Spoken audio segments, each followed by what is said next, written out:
A new analysis every week.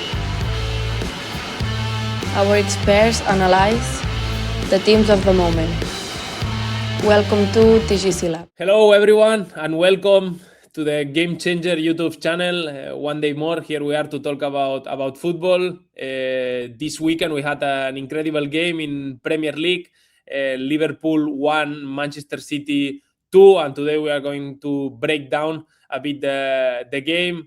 I think it was an interesting game from both sides. I think the first half was I would say City a bit better. The second half was more for Liverpool, but the game ended 1-2 for Manchester City, two of the best teams in Premier League, with Arne Slot as a coach in Liverpool and Pep Guardiola in Manchester City. We have a lot of things to talk about, and today we have a debut. Like we have Richie Ryan with us. With Richie, we actually we were together in the USL Championship in the United States in the same team than Tommy. So Richie was our assistant coach there, and actually we brought a former Premier League player, only 2 games, but enough. I wish I played a couple of games in Premier League, but yeah, you played for Sunderland a couple of games. Now you are coaching in the United States, Cincinnati under 15. And yeah, welcome to the Game Changer, to our channel. For me, it's a pleasure to be able to talk with you about football, and hopefully you enjoy this breakdown with us. No, thanks for having me on, Ruxi. It's a pleasure. I think we've talked a lot about football over the years, and looking forward to being a part of the show. Yeah, this is a bit part of our project. No, we want to discuss football. We want to have different opinions of people from different countries. Also, have different perspectives of the game. You are a former player, as I say, in Premier League, Scottish Premiership, in Belgium, in many countries, also in the United States. And I think you have also a different vision, a vision that has been changing during last years, like my one. I remember when we discussed about football 3 years ago. Actually, football was very different, and now many things have changed. So we are trying to evolve here, and yeah, it's great to have you on board. And yeah, let's start talking a bit about the game. Let's first talk about the lineups, and later we will see a bit of context in terms of average position, in terms of passing maps, in terms of stats. But let's go first to the lineups. For Liverpool, we had Alisson on goal, Kerkez as a left back, Van Dijk and Konate, the 2 centre backs, Szoboszlai as a right back. We have seen him playing in this position a lot this season. Remember that Frimpong, who was supposed to play in this role, is injured. Alexander Arnold moved to Real Madrid. So yeah, Szoboszlai has been playing as the right back. McAllister and Gravenberch, the two midfielders. Gakpo in the left side. Mohamed Salah in the right. Florian Wirtz as a number 10, and Ekitike in front. And for Manchester City, Donnarumma on goal, Mateus Nunes and Ait Nouri as fullbacks, Kusanov and Mark Gehi as a centre backs. Quite surprising, no? The 2 centre backs for Manchester City. Rodri as a holding midfielder, coming back from an injury. Bernardo Silva and O'Reilly as 2 advanced midfielders. Semenyo in this kind of inside winger role, no, that we will discuss later. Omar Marmoush as a winger, striker, more to attack in the last line, and then Erling Haaland. So yeah, I don't know if you want to highlight someone, Richie, some player that you think he had a great game, something surprising in the lineups. Yeah, I think for me, Ruxi, it's really surprising with Semenyo. Playing at Bournemouth, he was playing in wide positions, really effective coming inside, scoring goals from the right side, from the left side, on the flanks generally.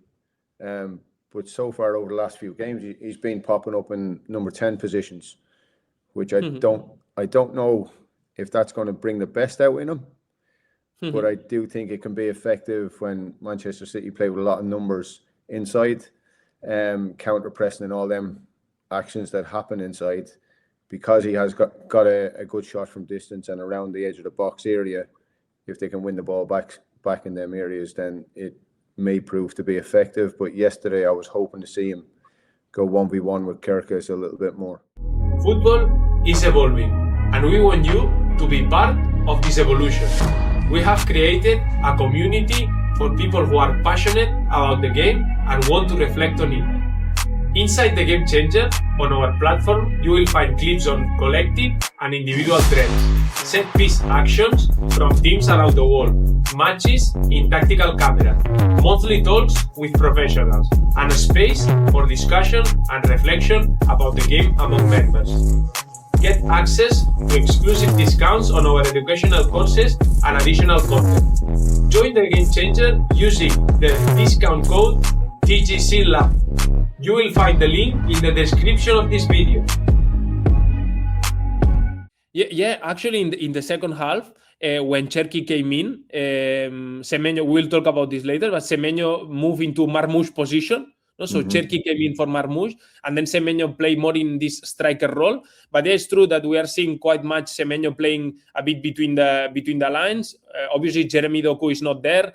When Jeremy Doku is there, we will see how Guardiola will handle all these players, but yeah, Semenyo, as you say, he has a good shot from long distance, and I saw also a few times how Haaland came to fight for this ball in the air, and then Semenyo was running in behind also. It's something from this position he can also do, but it's true that in Bournemouth we saw much more of him playing more wide than what we are seeing now in City. But actually this is a bit of the evolution, and we'll talk later about this, of City playing with more this 4-2-2-2, no? That we have seen a lot in Aston Villa, with two profiles more to attack in the last line and two profiles more between the lines. And I think Semenyo can be an hybrid between both, no? Can be in the last line to attack the space in behind, and can be also between the lines. Like, they are different players, but a bit of like Morgan Rogers, no, in Aston Villa.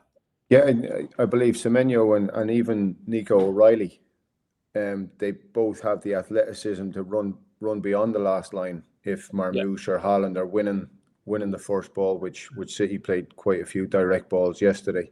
If they win the first one, I think Semenyo and O'Reilly probably have more athleticism to get beyond, rather than Cherki, Foden type player.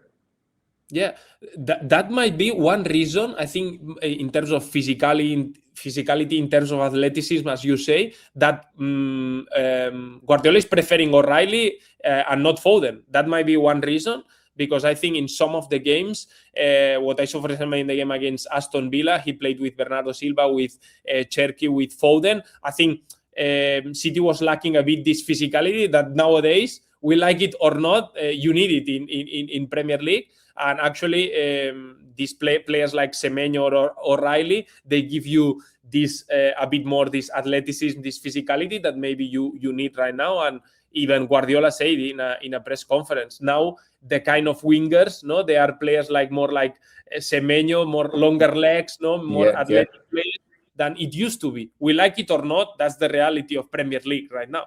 That's how it is, and I think that's the evolution of Guardiola and his teams at the moment as well. He's trying to move with the times to try and catch up with Arsenal in front of him. Yeah, that's true. So let's start watching to the average positions. No, we can see here in terms of Liverpool. No, we can see Florian Wirtz's position as a number 10, and we can see Salah more in the last line, basically pinning the fullback, attacking the space in behind. Gakpo a bit more inside, no, giving the left side for Kerkez at times. And yeah, if we look to City, actually this is a bit mixed, because Semenyo, he played in the right side in the first half, and in the second half he moved to the left striker. So we cannot take in consideration seriously Semenyo's position here. But as we can see, Haaland and Marmoush clearly in the last line, no, more to run in behind or to pin the defensive backline from Liverpool. We can see here Rodri in the middle with O'Reilly, number 33, and Bernardo Silva as the two advanced midfielders, and the two fullbacks, no, quite high. They were the ones giving the width many times. We will see it later.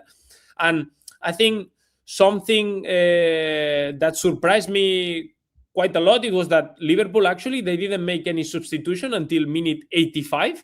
I think that was the moment that Curtis Jones came in for Cody Gakpo. He kept the same team until minute 85.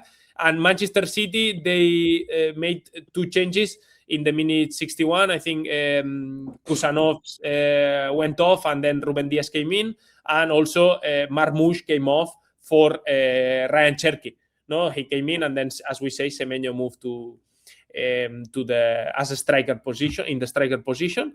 And it was surprising, I don't know for you, Richie, that we didn't see Phil Foden in the City's lineup, and not even came in the second half.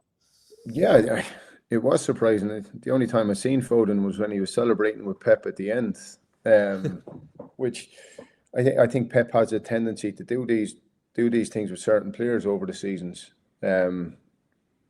I know he'd done it with Riyad Mahrez, he'd done it with Foden previously, Jack Grealish. Maybe coming into the last run-in of games in the season, we might see Foden have more of a part to play. But it is surprising to see Cherky coming on over Foden quite a lot. Foden not playing as much as what everybody might have thought. But like we spoke about, maybe he's looking for a different type of profile on the field at the moment, and maybe he sees the game differently, different situations in each game. So, who are we to question Pep Guardiola, I suppose? No, of course. And actually, Doku was not there. Foden is not playing without Doku. Imagine when Doku comes. Yeah, I think that's one of the things. Looking at the squads from yesterday, Ruxi, they're 2 top teams in the Premier League, but they've got quite a lot of injuries to players that could really come on off the bench or could even start games and make a massive difference to the 2 teams. So hopefully for both sides, they get them players back fit towards the last run of the season, and they can make a push. Liverpool for the Champions League, and Manchester City obviously challenging for the title. Yeah, and that's what you say, no? That we are seeing now teams like Arsenal, like Chelsea, like Manchester City, how much depth in the squad they have. Yeah. And even yesterday, without Doku, without also Phil Foden playing, you still have a very competitive starting 11. And that talks a lot about also the power that nowadays Premier League has, if we compare it to other leagues. And this is a different discussion, but yeah, we are seeing every season better and better squads to compete for everything.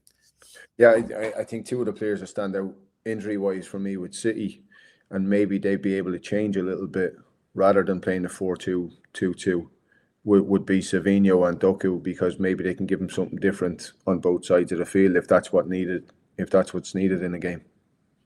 Mm-hmm. Yeah, and actually Doku, it was a bit similar to Semenyo. It's a player that we are used to see him playing wide, but during last game, he has been playing inside, and he didn't do. I think he had quite qualities to play in this. He's so energetic. He can even, maybe he's not the cleanest, but he still, with his energy, can handle these 1v1 situations inside also. Yeah, and potentially play little quick combinations, and he's got that explosiveness to get away from players in them moments as well. So yeah, so let's watch now a bit of the stats. I don't know if you agree with me, Richie. For me, in the first half, as I said, I think Manchester City was better, and if we look at the expected goals, we can also see it. The first half of City had I think he had a clear chance from Erling Haaland that I think Alisson saved. And in general, for me, City control better the game. If we look at the possession, we can see in the first half, 61% for Manchester City playing away game.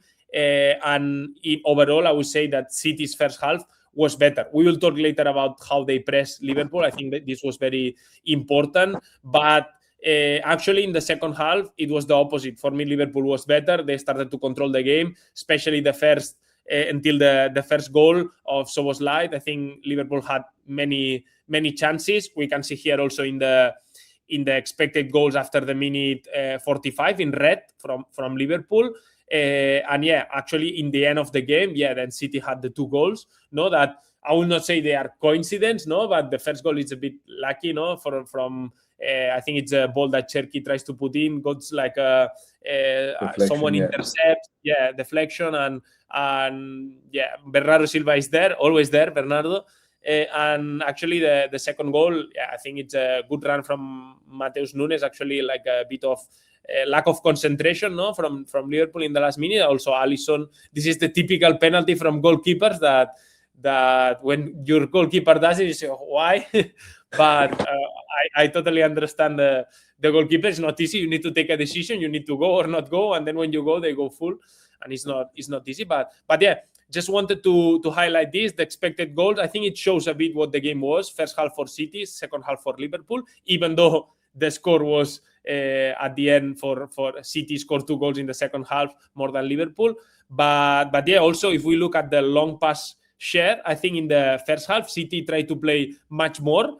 And Liverpool had to go much longer, and in the second half was the opposite. I think Liverpool started to play much better. They could combine, they could build up better, and City was looking for more long balls. I don't know if you agree with me in this, Richie. Yeah, it's funny that you mentioned that, Ruxi. I watched the game and I watched the post-game interviews after, and Van Dijk came out and said that their game plan in the first half was to be a little bit more direct. And obviously the numbers back it up. And when you watch the game, there was quite a lot of direct long balls played from Liverpool in the first half. And I know we're going to see some pictures of it now to show why they might have wanted to do it. Because City were being quite aggressive with their press high up the field. So. So yeah, if we see actually the ball possession. If we look at the graphic here, we can see in red how much it changed in the second half. The first 15-20 minutes from the second half, it was total control from Liverpool. And even when I think when Liverpool scored, then it started to drop. No, usually when you score a goal, then you start to drop back. I think this is normal for everyone. So yeah, you could feel a goal coming from Liverpool. I don't think anybody expected it to come the way it did with the free kick, an unbelievable strike, obviously. But there was momentum building before then, from half time until they scored the goal. I think Liverpool was in pretty good control of the game. But obviously, like you said, when you score a goal, then it gets a reaction from City, and Liverpool drop off a little bit. And fortunately for City, they get the first one and then push on to get the second one with the penalty at the end. Yeah, I think Ekitike had clear chances before that to score, but the game came from Szoboszlai. That actually was 0.05 expected goal. So yeah, great shooting technique, to be honest. Yeah, they had a great opportunity where they built right from the back from a goal kick. Liverpool, they played all the way through City's press, and I think it was Szoboszlai's shot was blocked in the box, and Liverpool were probably the better team in the second half for me. I don't think they deserve to lose the game, but sometimes you don't get what you deserve in football, do you? Yeah, exactly. So let's watch now. Before going to see pictures from the game, let's watch the 2 passing maps from both teams, because I think they are quite interesting today, and we can see how much Liverpool rely in the right side to progress between Konate, Szoboszlai, Gravenberch, and even Mo Salah. We can see here the connections in the right. But to be honest, when they look more dangerous was from the left side, when they were able to switch play. I think even Florian Wirtz, we can see how much he played more into the right side than into the left. But we can see how much they try to progress from the right. But actually, in the left side, with Kerkez, with Gakpo, we see quite many crosses in the second half. I think some of the chances came from there. And actually, City were a bit more less ready to press in that side. We'll see later why. But obviously, you also had Semenyo there, later Cherki, which are not maybe so defensive players. And in the other side, you have O'Reilly, who is more like advanced midfielder, as you say, great athleticism also to run back, and a player who can contribute more there. Aït-Nouri, I think, understood better, and Marc Guehi was comfortable moving wide. So I think City handled well this side. but actually Liverpool tried to progress a lot from the right side.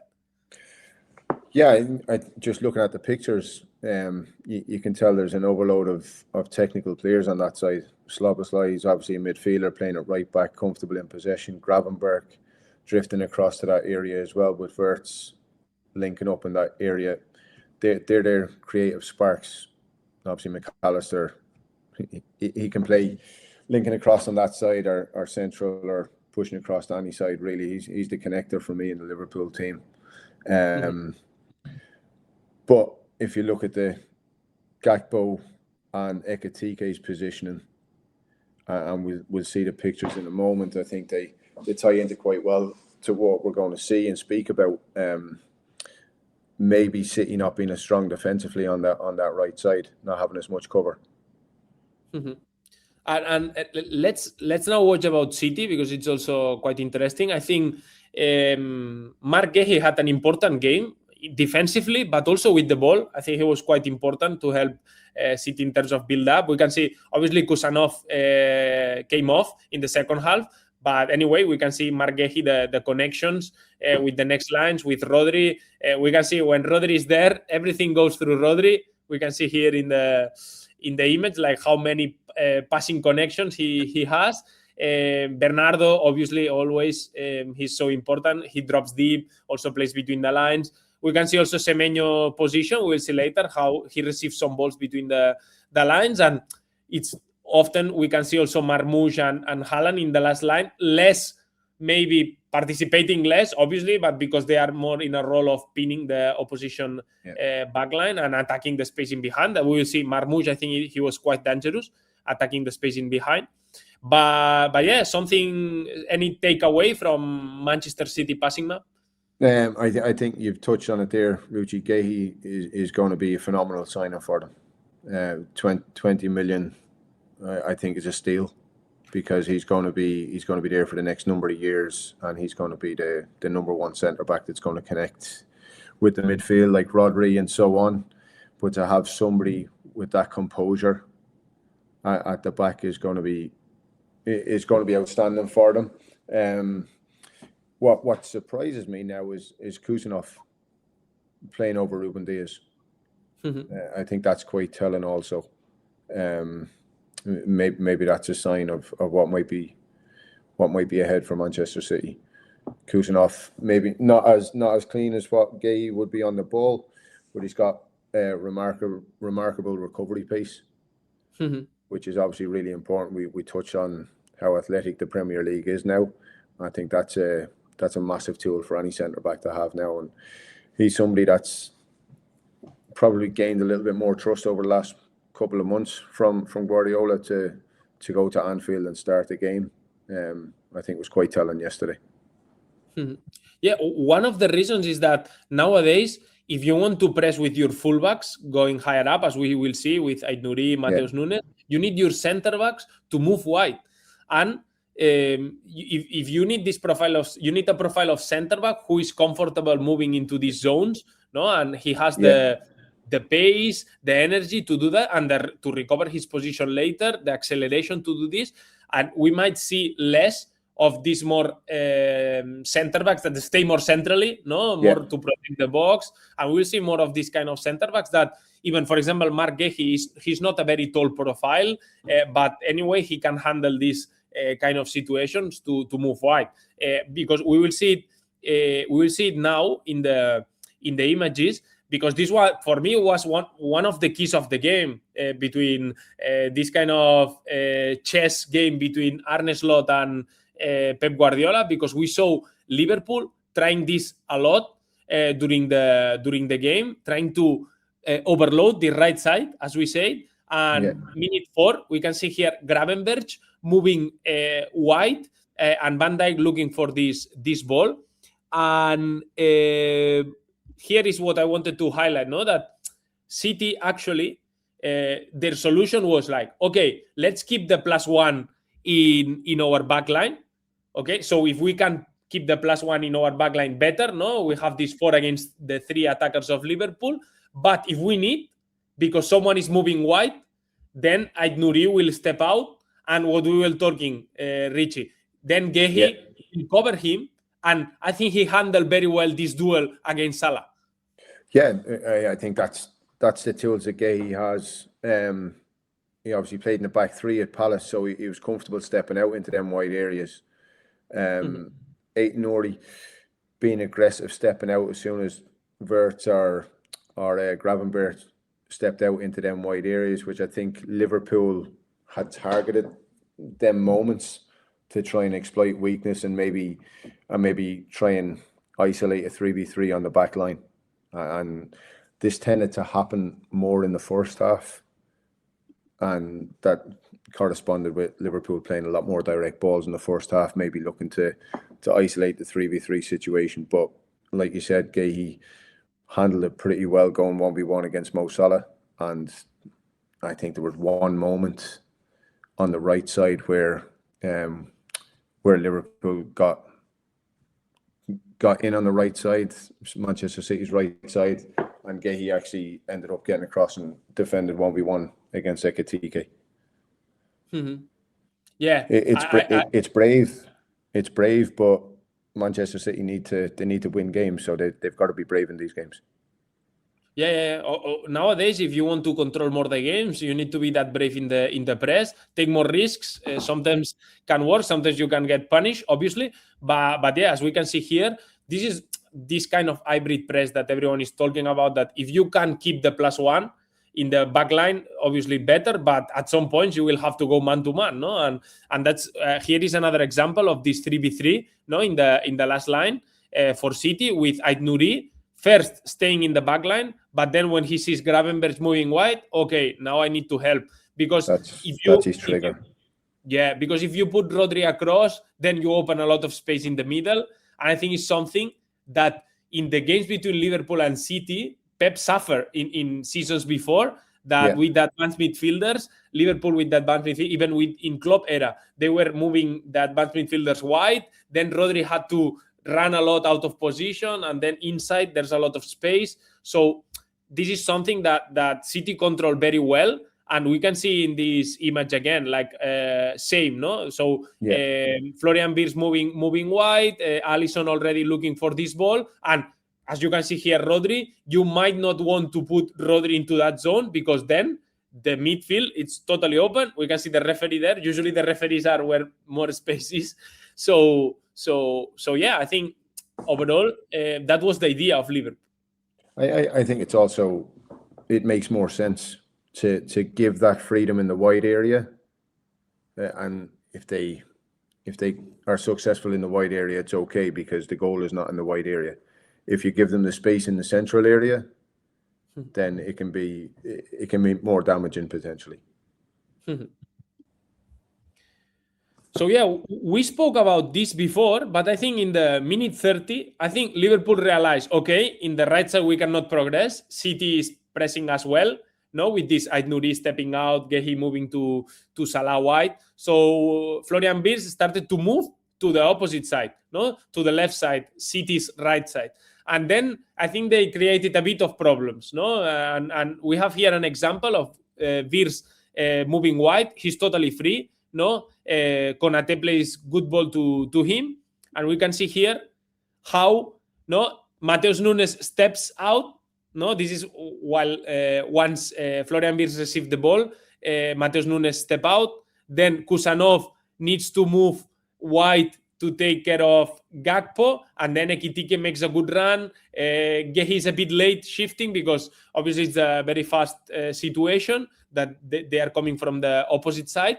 And I think this is Premier League. This is high quality from Florian Wirtz, receives, plays this ball in behind. And this is an action that ends up in Marc Gehi blocking well in a 1v1 situation. I think it's against Ekitike, no? But I think in the first half, Liverpool didn't create much. I think City was better. But when they were able to create something, it was in this kind of situation. These were the moments they were looking for, Ruxi. When they were speaking about playing direct, I think it was these moments that they were talking about, looking for the direct play of having a 3v3 on the last line, looking to get Ekitike, Gakpo or Salah going at the back line of City. And this was the one moment in the first half where City really got caught out with their timing of their press, and it just so happened to come down Liverpool's left side, where Gakpo stays wide, Kusanov gets across late, and then Guehi's obviously across late as well. But because he's got that recovery pace to get back in, he was able to get back and defend the 1v1 situation really well. But these were definitely the moments that Liverpool were looking for. I'm sure they'd identified these areas before the game to try and make them come out in the first half. Mm-hmm.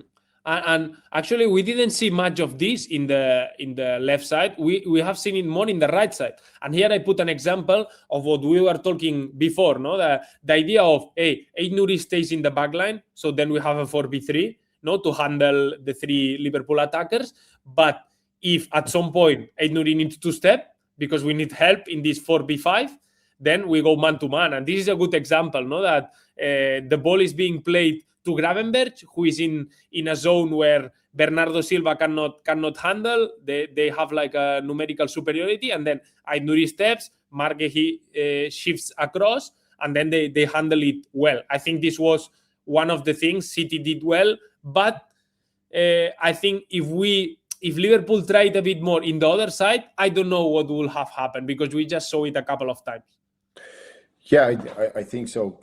The timing where it didn't, or the times it didn't work for Liverpool was on Manchester City's left side, and the timing of Aït-Nouri stepping out to get pressure on Gravenberch or Wirtz, whichever one it was on that side, and then Guehi stepping across. I think they had that timing down really well on City's left side, not as well on the right side. So maybe if Liverpool had tried to exploit it a little bit more, they might have had more joy on it. Mm-hmm.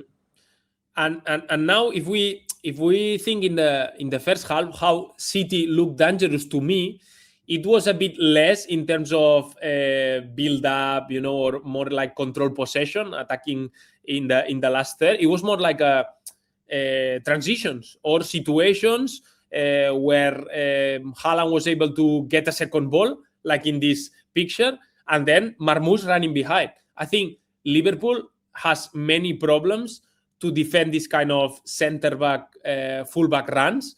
I saw the game against Crystal Palace, which Crystal Palace is a team that, with Mateta dropping deep and getting a lot of attention from the centre-backs, and then they had Jeremy Pino, and I think it was Sarr also running in behind. I think Crystal Palace created a lot of problems to Liverpool in that game. And it's something that I think Guardiola looked for it, no? The Marmoush running in behind between Szoboszlai, who is actually not a fullback in terms of that defensive work. And we could see here, I think this was I think it was called offside, this one, if I'm not wrong, but for just a small 1 second. But I have here more examples. This is another example of, I think it's Mateus Nunes driving in, and Marmoush making the run. And I think Marmoush, he was not so clean in the last action, to finish off. Yeah. But I think City looked dangerous. And last example, this is in the second half, but similar. Semenyo received the ball in the right, and even without looking, he just puts this ball in front for Marmoush. I put these 3 examples. I think there's some more example in the game, but I think City, for me, was a bit better in the first half. But actually, when they look really dangerous, was with these runs from Marmoush. Yeah, it definitely wasn't a Manchester City football and masterclass like we've seen with possession and so on. But they did look dangerous in transition. Having Haaland and Marmoush and Semenyo close to the central spaces allows them to make these runs on the last line, and they've all got the striker instinct that as soon as they win a turnover and they've got players facing forward, then players are looking to make runs in behind, which can be really dangerous. I remember Haaland's chance early in the game comes from Liverpool's line being not very compact. Kyrgios is not connected. He's more worried about Semenyo that's higher up, and it opens space for Haaland to be slipped in as well. So that's been a worry. It's been a tricky situation for Liverpool all season with the amount of goals that they've conceded, and it doesn't look like they've sorted it out. Even in the image that's on the screen right now, Van Dijk and Konate's line is not very well connected across the back four, and Szoboszlai obviously not being a right back. Maybe he's not fully thinking as a right back in these moments all the time as well, which is understandable.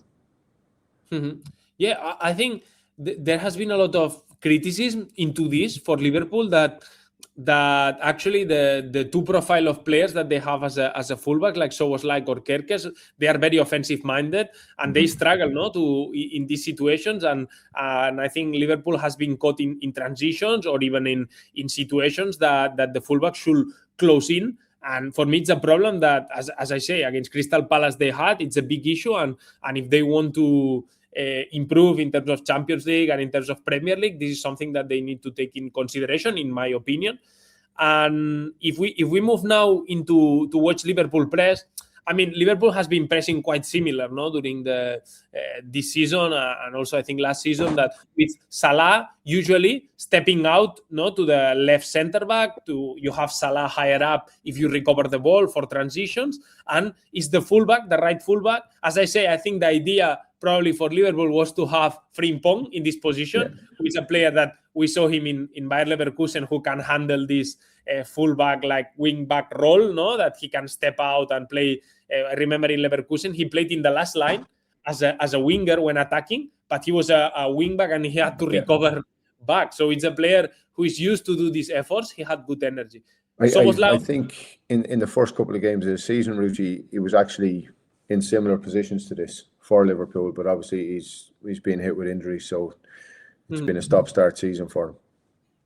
Yeah, but this is basically the idea, for Liverpool to press, to push Salah higher up. We can see here Ekitike with the right centre back, and he's the one probably stepping to the goalkeeper. He has more energy for this double role press, and then we see Szoboszlai stepping to the left back, to, in this case, to Aïnouri, and Konate and Van Dijk. Okay, man to man in this kind of situation. We'll talk now about this, but first, I think it was quite interesting to see Semenyo, as you say, inside, but Kerkez following him. So it was not zonal at all. So Kerkez had the responsibility to follow Semenyo inside, and Liverpool was okay, to handle this 2v2 between Marmoush and Haaland. We can see here another example of this in the second half. The same. We can see City with the 4-2-2-2. But Liverpool going man to man, and I don't know if you agree with me. Here another example. I don't know if you agree with me, but overall I will say that in this kind of long balls from City, I think Liverpool won quite many duels. I think Konate was stronger than Marmoush, at least in the duel, in terms of physicality. And I think between Van Dijk and Haaland, it can be more equal. But overall, I think Liverpool in these duels was better and won. This one of the reasons in the second half, I think Liverpool started to impose themselves because City started to look direct, and Liverpool centre-backs won those duels. Yeah. Obviously, Liverpool centre-backs, Ruxi, Van Dijk, Konate, quite comfortable in duels. One of their strengths, especially aerial duels when they're on direct balls. What I would like to highlight here from City, if they're playing in a 4-2-2-2, and Semenyo in this image here, as Donnarumma is going to play that ball, he's moving down towards the ball. So that's a bigger distance for him to get up and support Marmoush and Haaland if they win the first ball. I would think, and I would like him to be a little bit closer to that first ball to potentially win a knockdown, so he can be on the ball moving forward. No, that's interesting, because if we talk about players' qualities, I think what Semenyo is doing here fits more for maybe Foden or Cherki. Yeah, because he can take the ball in them. They can take the ball in them areas under pressure. That's one of their strengths. Exactly. But Semenyo, for example, in this image, I think it happened a couple of times that I see him better for long ball to Haaland. Haaland flicks it, and then Semenyo runs. From the second line. But if it's like in this image again, he's coming so low, I don't think I need to see more of him maybe in this position. No, we will see. But I don't know if he's that good, no, receiving with his back to goal and turning in these zones. Yeah, it's not something I've seen him do very often. He's obviously a hell of a player, so I'm sure he can, but I don't know how familiar he is with these positions at the moment. I'm sure if he's put in these positions over time, he'll become more familiar with it and bring out even more quality. So let's talk now about the wingers position in this new city from this season. I have said in my Twitter account many times that there are a lot of similarities between Aston Villa and Manchester City. I think, and Pep Guardiola has said many times that he takes ideas from other coaches, from other teams. He has took ideas from De Chervi in build-up, especially in goal kicks, for example. But now he's taking some ideas from Aston Villa, I think. And we can see his two wingers, actually Marmoush, or his two supposed wingers, Marmoush and Semenyo, playing very inside. And the fullbacks being in this between position, no, between in the last line and the first line, no, between and they arriving late from behind. And we can see this example of Marmoush here trying to pin Szoboszlai and Mark Gehi. I think this is interesting also. I think wrong-footed center backs, when the press comes from out to in, like in Salah's case, it's a good solution, no, for this kind of pass. And we can see here how Gehi can play to Ait Nouri, the fullback, how he progressed wide. And here actually City has a 2v1.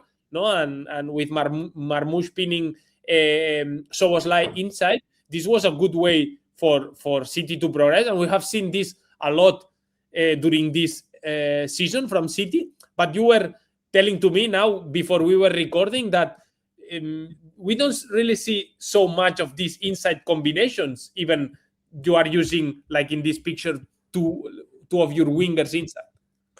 Yeah. For me, Ruxi, if you play the system 4-2-2-2, it's to outnumber and combine centrally and have numbers that can play quick combinations to go and create and go forward and get behind the last line. But with City's profiles yesterday, I didn't see many inside combinations to create moments to go behind the last line.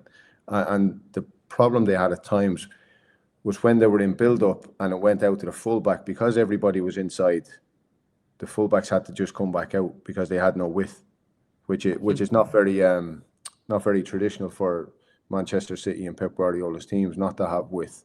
But you've just shown the pictures. Their width now generally comes from their fullbacks moving into the higher positions. The profiles in the central area, if it's Cherki, Foden, Silva, them players are more combination players in them tighter spaces where it might be a little bit crowded. If they have everybody in there, they can find them combinations to then get behind the last line or find a through ball for a fullback that might be making a run up on the outside then. Mm-hmm. We can see in this example, this is one of the examples that Semenyo was able to receive between the lines.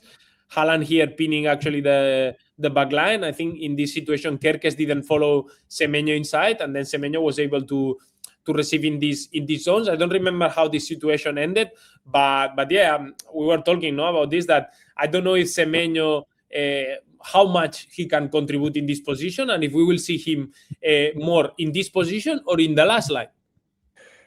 I think he can contribute more on the last line.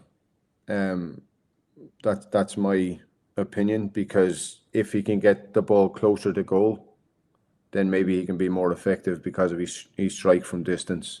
He can use both feet. He can score with both feet. And maybe being on the last line will allow him to do that a little bit more than receiving the ball in between the lines in these positions. What do you see more in terms of City in this 4-2-2-2? You see more, if you were the Manchester City coach, let's imagine, who will be the four frontline players? So the two players that stretch the last line and the two players between the lines. Maybe Cherki and Foden between the lines or Cherki or Doku between the lines with Semenyo, Haaland in the last line, or with this, you are lacking a bit of what we were talking, no? A bit of this physicality that City struggle in games like against Aston Villa, no? With so many players that they are not physically for second balls or for the press.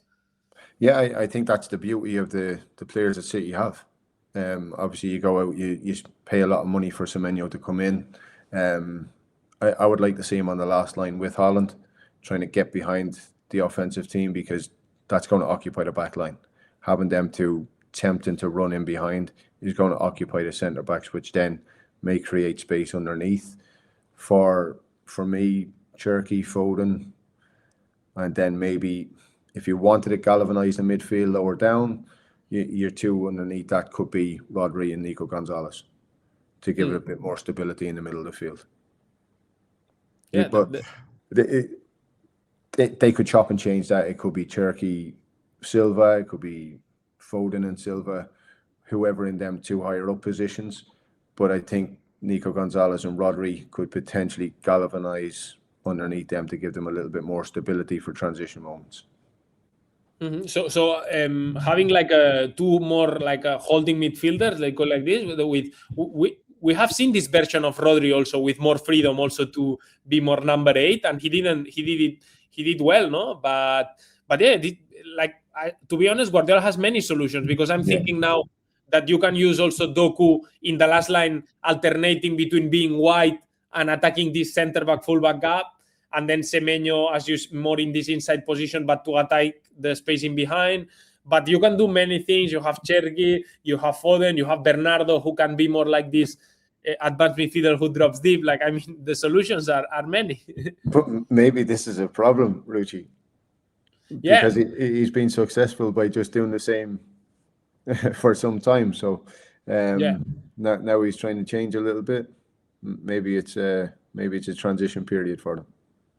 Yeah, I think during this season, Guardiola is a bit discovering, no, who are the best solution, no, how you organize this kind of players, and yeah, it's interesting. We'll see how City progress in this way, and now I wanted to highlight just quickly, but this is something that for me was very important in the game. I think when Liverpool.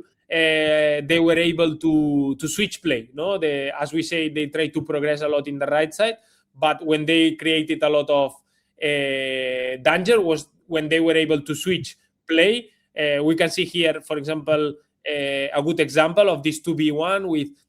We spoke about Semenyo as a right winger, or Cherky as a right winger. They have more difficulties to maybe track back. So I think that was a good situation for Liverpool to try to exploit this 2v1 between Kerkez, Gakpo against Mateus Nunes. We can see here in this example how they try to progress in the right with Szoboszlai, with Gravenberch, with Konate, and in this situation, Gravenberch switch play to Kerkez, and this ends up in a clear chance for Liverpool. And you were telling me also, Richie, that Szoboszlai is like a bit of Alexander Arnold for this kind of situations, no? To switch play.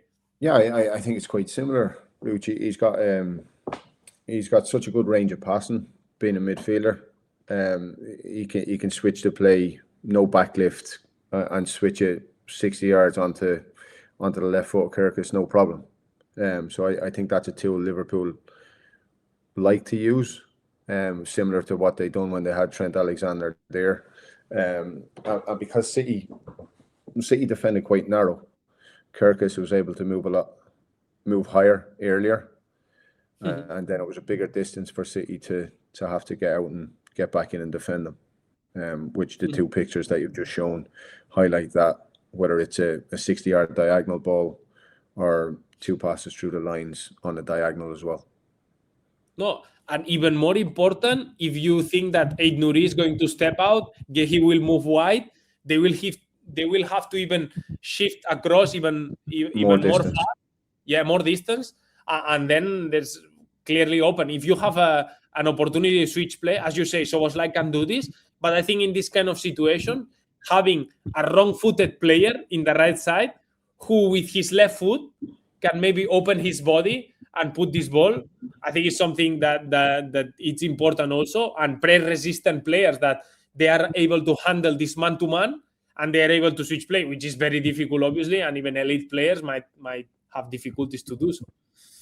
Yeah, but if you can play it, which Sloboslai can, like you just showed a clip of Gay being right-footed centre back playing on the left side, it all these little details play a big factor, because they allow teams to break down and press. You could even see in Gay's, in the image of Gay, Salah's positioning was a positioning of him like trying to stop an outside pass with a left foot. Yeah, he's not inside enough, which allows the pass get played through from Gay. So I think the game could potentially be moving away from that, because traditionally it's you've got to have a left-footed centre back on the left side, you've got to have right-footed on the right side. But if you look at Liverpool's goals, a lot of Liverpool's goals over the years have come from Van Dijk taking a touch inside and playing a 60-yard diagonal ball to Mo Salah. And goals have come from that. So I think it's not so much a necessity anymore. And maybe like the game is always evolving, maybe that position might be evolving too. No, I usually say that for me it's a good solution, that I don't see many coaches using it at times, and especially against Klopp's 4-3-3 press with wingers pressing from out to in, like here Salah. I think using a wrong-footed centre back, it's a good solution, and we can see here a good example of it. Yeah. But now, quickly, just second half, I think minute 60, Guardiola changed, Marmoush out, Cherki came in, and Semenyo went to the last line, what we were talking about. No, Semenyo can do a bit of both roles, and then with Cherki, you have a bit more the ball, you have a player who can give you these key passes in the last third. Actually, the goal came from a ball that he tries to cross. No, actually, there's a deflection, but, you know, it's this kind of player that can give you this between the lines, can give you this creativity, this last pass. I think even in this picture, Ruxi, you know, a player like Cherki is probably thinking, can he play around the corner to Semenyo? Yeah, one touch. Yeah, and then maybe Semenyo can play to Haaland, who's making a run across Van Dijk. But I don't know if Semenyo has seen that that combination yet, being in the central space, because he's traditionally played in the wider areas. But over time, I'm sure these things will start to click for these players. Yeah, relations. No, nowadays football is more about relations. No, and I think the relation players like Cherki or Semenyo can have, like with Cherki putting balls in behind or crosses for Semenyo, for example, attacking the space in behind, or this relation between Cherki and Haaland in crosses. No, Cherki looking for this cross to the far post for Haaland. These kind of relations, I think we will start to see probably more, and that's what Guardiola is looking, no, with this 4-2-2 and these inside combinations to try to that these relations start to grow. Yeah, and then the players have to feel it. You've got to play what you see in a way, you know. And Semenyo's not played with Cherki very much. He's only been there a few weeks, but over time, I'm sure from training and playing in the games, they'll start to get a feel for each other and how each other think off the ball. If Jamie Hamilton will be here, he will say, you need to play what you see and what you don't see. So that's the good thing of football. And Turkey's very good at playing what nobody sees. So exactly. No, and I'm talking also about the flicks, no, that not just playing in your what you see, no, that's playing also maybe in behind what you scanned before.